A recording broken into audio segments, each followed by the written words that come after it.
Welcome to tonight's episode of Beyond Focus TV. I'm Lydia Patel, and as always, I have a very special guest for you, Sylvia Cothia. She's the president and founder of Positive Women United. She'll be with us for the next 30 minutes, so stay with us. You're watching Beyond Focus TV. Focus TV allows you to discuss contemporary topics affecting the Caribbean people on both a national and local level. The show features informed guests who offer insight, debate, and evaluate various issues. Beyond Focus TV builds on the station's mission to provide useful information to the Caribbean people in New York and abroad.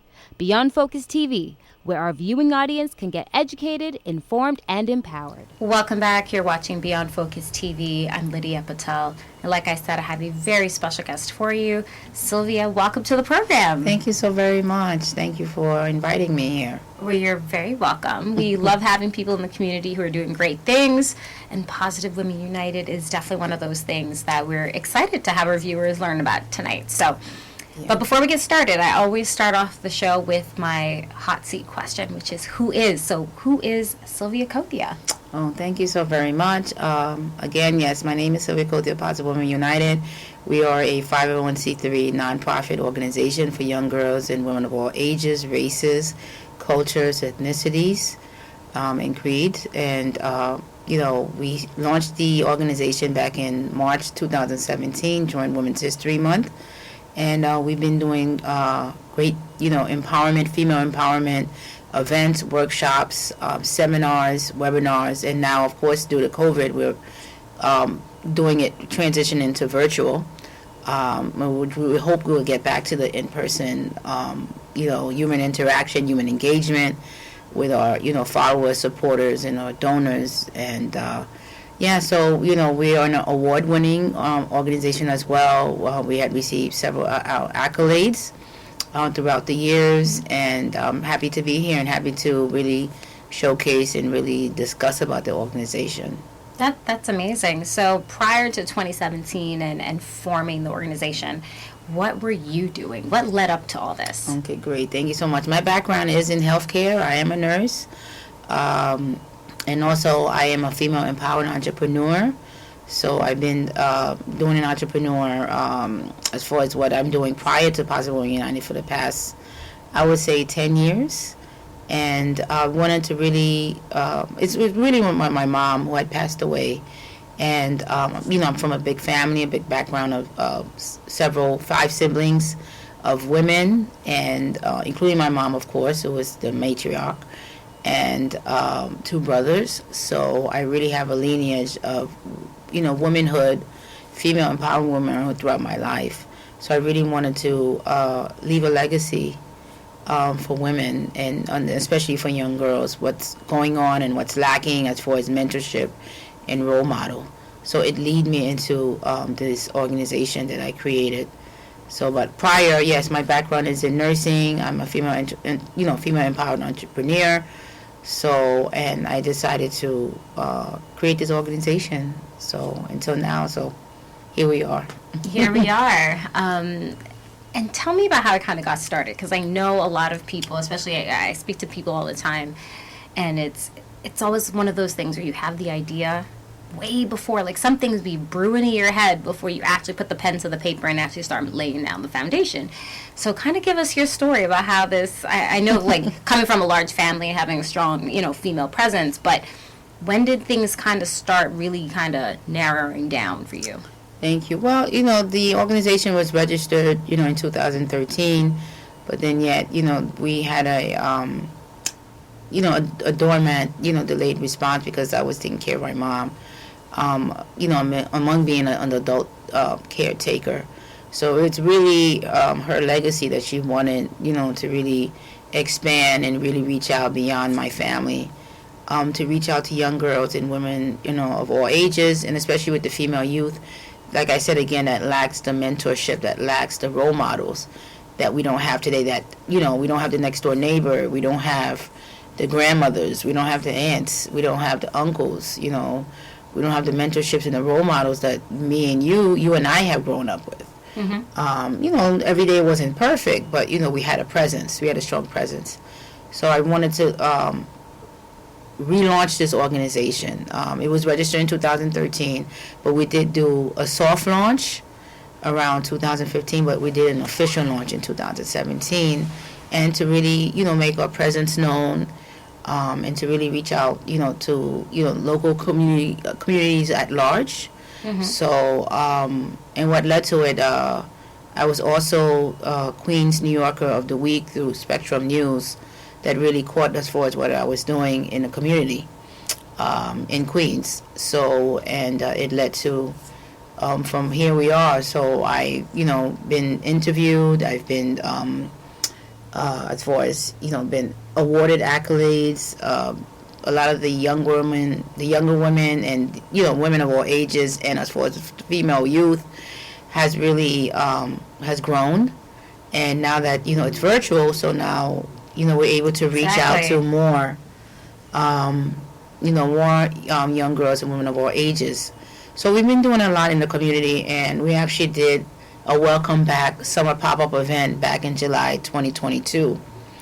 July 2021, last year. So we did a welcome back relaunch of, as far as having an in-person event, even during COVID. So we did take, precautions. We were in compliance. So we were so glad that a lot of, the local sponsors and were able to sponsor the event. We had honored local female empowered public figures that have made social impact in the community and at large. And that included Congresswoman Alexandria Ocasio-Cortez. So we awarded her. We awarded Hope Knight, past CEO of Greater Jamaica Development Corporation. So she is now the CEO, or she's president. She oversees the New York State Empowered Development, if I'm not mistaken. We had honored Yvonne Reddick, who was the community district manager in Jamaica, Queens. And also the final, the other honoree, Well, yes, we had honored these women and more. Oh, yes, also Rhonda Binder. She was the past Queensboro president, female empowered president, so she was the number 2 leader in Queens of New York. So, and she's also an honorary member of Positive Women United. So, so she transitioned, from being a board member. She's also an attorney. She sits on several boards, but she also is an honorary member of our organization. And I was so proud of her when she was Queensboro president. Queensboro deputy Queensboro president of presiding over Queens, because she's the number 1, 2 female empowered leader. She has moved on, but she was also one of our honorees. That's great. So a lot of work. Yes, a lot of work. You guys are moving and really taking this to the next level. Yes. We're anticipating. We're preparing for our upcoming annual Women's History Month event. Unfortunately, this year will be virtual. Yes. So, look out for that. That will be a virtual platform. We usually utilize Zoom, but we're going to see which virtual platform we're going to use this year. Last year we did Zoom. It was successful. We're waiting to see what we could do this year. But we do have a surprise guest. Okay. So we're hoping to, cross our fingers that would be able to join us. So they're looking forward to being a part of either a keynote speaker or an invited female guest. I love it. That's great. We'll take a quick break. We'll be right back. You're watching Beyond Focus TV. Stay with us.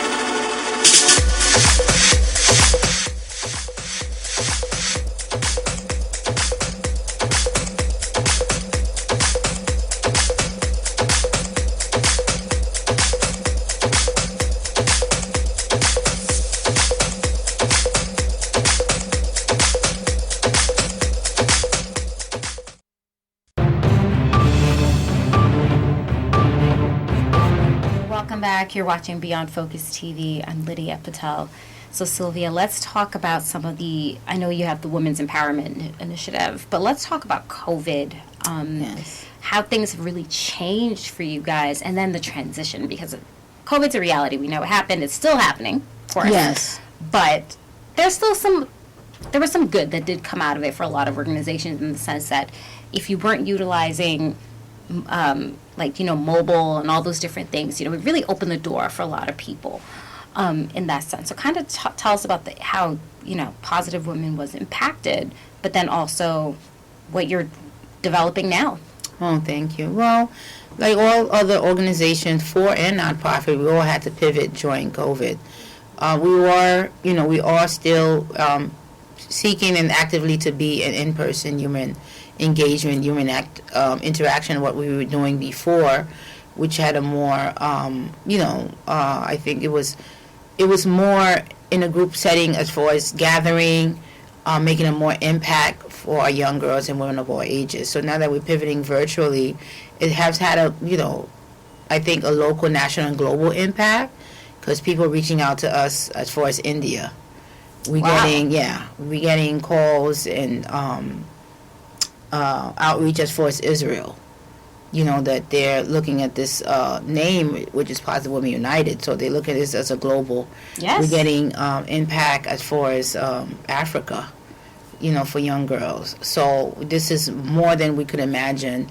And this was the goal. But, we're trying to see how we could work with this around the COVID-19, because, it is difficult, because we're not able as much to do the in-person events. We eventually want to do it this year again. Mm-hmm. Being COVID-19 compliant, washing your hands, obviously, having hand sanitizers. Say, for example, Welcome Back Summer pop-up event. It was during COVID. Obviously, when the Delta variant was present, or is still present, but when it was, more announced during July, during the summer. So, we were definitely in COVID-19 compliance, and that was before the vaccine mandate. But, we had, washing our hands, we had our mask on, we had hand sanitizers supplied, to all of the vendors, all the invited guests and the honorees. So, there was social distancing as well. So, we had all access to, keeping us safe and able to enjoy and be a part of the event. So, we're continuing to doing so this year. A lot of the nonprofit organization were frontliners. Mm-hmm. They were able to be at the front, at the center, during the epic of the peak of the COVID-19. And as far as New York, at the time, was the epicenter of the COVID-19. So thank God, for our nonprofits. Thank God for healthcare professionals, because obviously my background is in nursing, so I am a nurse. So I'm well aware of what my fellow nurses and the doctors and the healthcare professionals and the allied health staff, has been impacted, and were doing the work. So the nonprofits also were doing the work. They were on the front lines. They were outside. They were visible, donating food, driving, to and from, delivering food, and, opening up their food pantries again. Because that was constantly on an almost daily basis, because people who had lack of income at the time, or not able to, who were shut in, especially the elderly and the disabled, who were shut in, who didn't have access to go out, because during that time period, everybody had to stay indoors. Shut in place, stay in place. So the nonprofits, the food pantries, those, the nonprofit organizations that, were delivering food, they had the taxi drivers at the time that they joined, to deliver foods on their behalf, on the organization's behalf. So it was really a collective effort to where we are now, and we're still doing it. Nonprofits are still being in the front lines. You see the healthcare professional, the healthcare industry is still in the front lines of this COVID. So that's where we are, impacting as far as, the resources. Our young girls, our female youth, our young women and women of all ages were contacting Positive Women United as far as what to do, not only with COVID compliance, but where to get the resources, for their daughters, where to get the resources for their mothers. Because you cover all age, you cover the younger ones, and you also cover the whole gamut. Right. So we had a lot of outreach as well, and we were out, in the front lines, providing masks as well, providing hand sanitizers. So we were all part of that nonprofit. What were some of the common issues that you were seeing, that was needed among women? Among women, I think it was really the emotional. They wanted to reach out for therapy, resources for therapy, resources to speak to someone, resources, obviously, not only for food pantries, that as well, but resources to healthcare, resources for their daughters, as far as mental health as well, as far as any activities, virtual activities to keep their daughters and keep them busy as well. We were joining, virtually, pretty much on a weekly basis or bi-weekly basis, or pretty much every few days to discuss about what their needs are and how we could help and how we could address the issues. So there was a lot of outreach to our organization. So, my board team and I and our committee members were able to really help as far as providing them the resources that they need, the contacts, the referrals that they need, so we could, because everybody was shut in, whether, they wanted to work from home or whether, they wanted to work, remote schooling, obviously telecommuting, how to reach out to their doctors, how to reach out to their nurses, doing telehealth, remote, because I'm doing it myself, my doctor, my health and wellness, most of the time is through, video chat, through, a telehealth or telemedicine. Absolutely. So that came of the norm right now, as far as not able to go into the hospital, obviously, or not able to go into the medical clinic, because the most urgent needs were COVID-19. So we were able to keep up with that, and we had a lot of virtual outreach. So yeah, that's where we are, and that's where we continue to do. Absolutely, and the work is there. You're definitely doing the work, so I commend you on that, because it's like you hit some key points: the emotional, how to even keep busy, because you don't want them going outside and getting in the wrong thing. So definitely good work there. But we'll take a quick break. We'll be right back. You're watching Beyond Focus TV. Stay with us.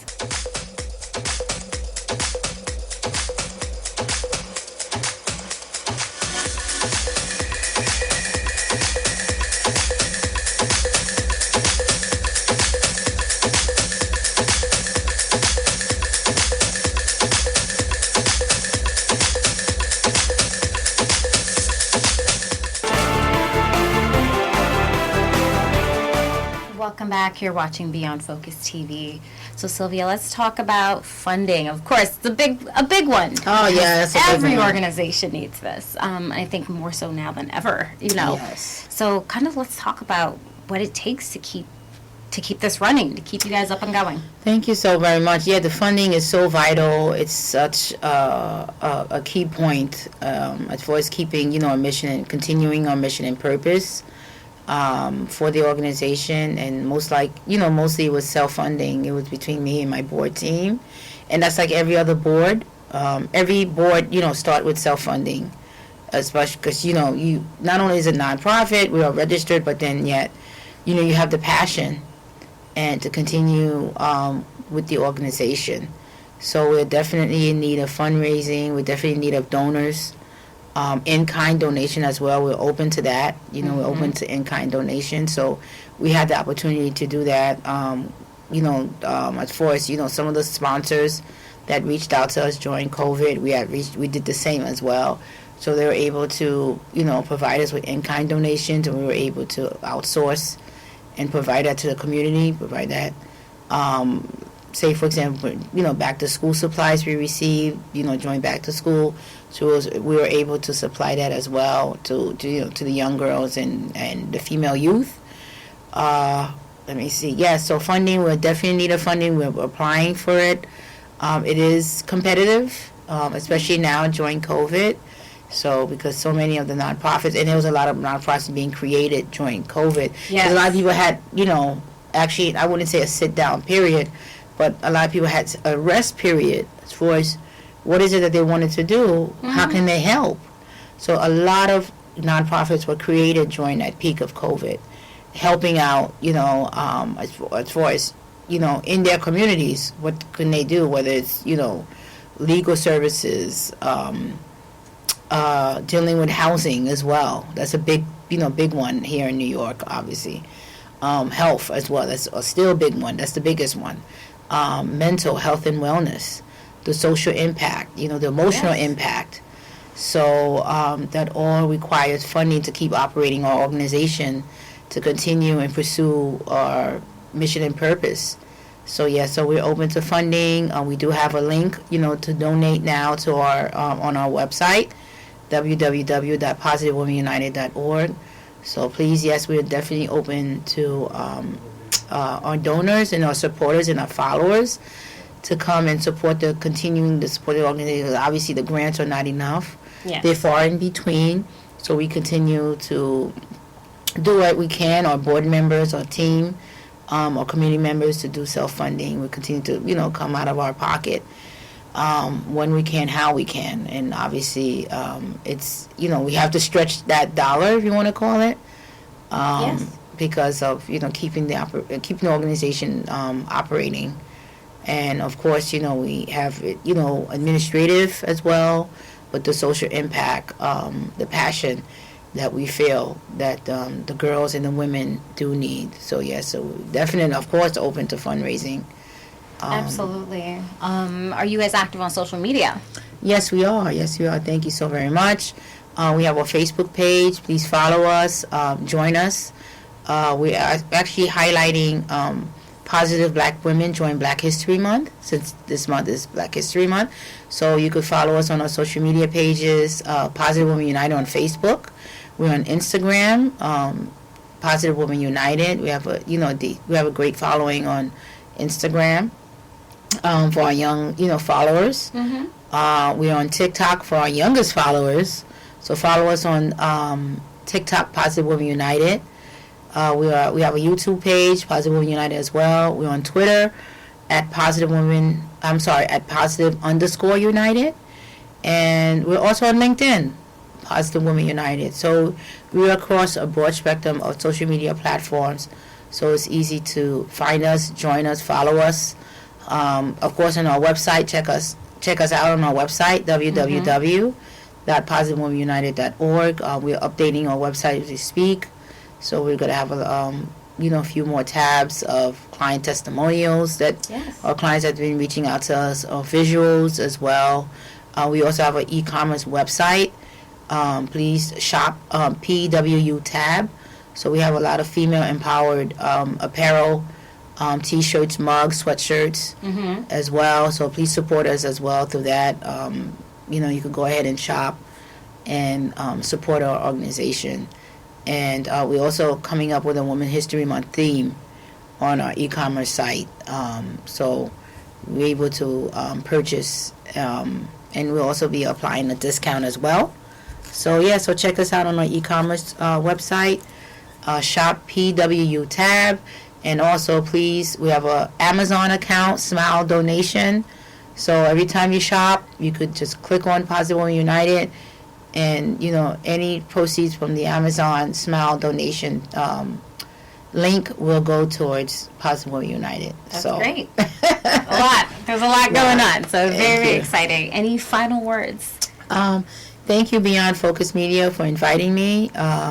I really appreciate coming and discussing about the organization, discussing about our upcoming events and what we've been doing for young girls and women of all ages. And of course, we are open to young girls and women of all ages, races, cultures, ethnicities. And we welcome, women. We welcome all young girls to check us out for 2022 this year. So we'll be having upcoming events as well. And we're also having an upcoming STEM workshop event for young girls and women with STEM, actually for female youth, young girls and female youth, those who want to pursue careers in the STEM field, science, technology, engineering, math. So we have an upcoming training workshop for them as well.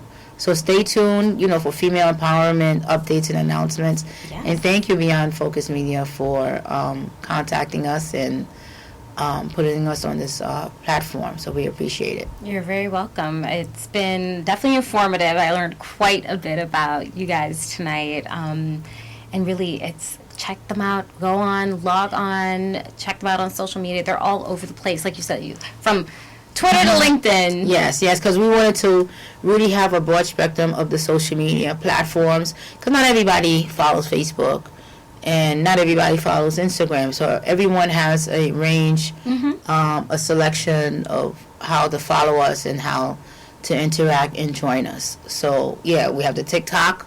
Obviously, I'm for a fan young of TikTok. Yes, I am as well. So I will be checking the page. Thank you. Join us, follow us as well. So, and we have the professional setting of LinkedIn.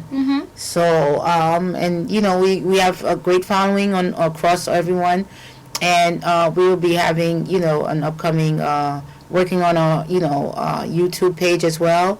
So please follow us and join us, because we're having we'll be having a segment called Positive Women United TV or something like that. Yeah. Well, that's on great. YouTube, so. Sylvia, thank you so much. Thank you. It was so great very having much. you.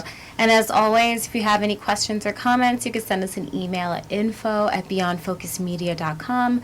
I'm your host, Lydia Patel. Thank you so much for joining us, and we'll be back again next week. Same time, same place you're watching Beyond Focus TV. Stay with us.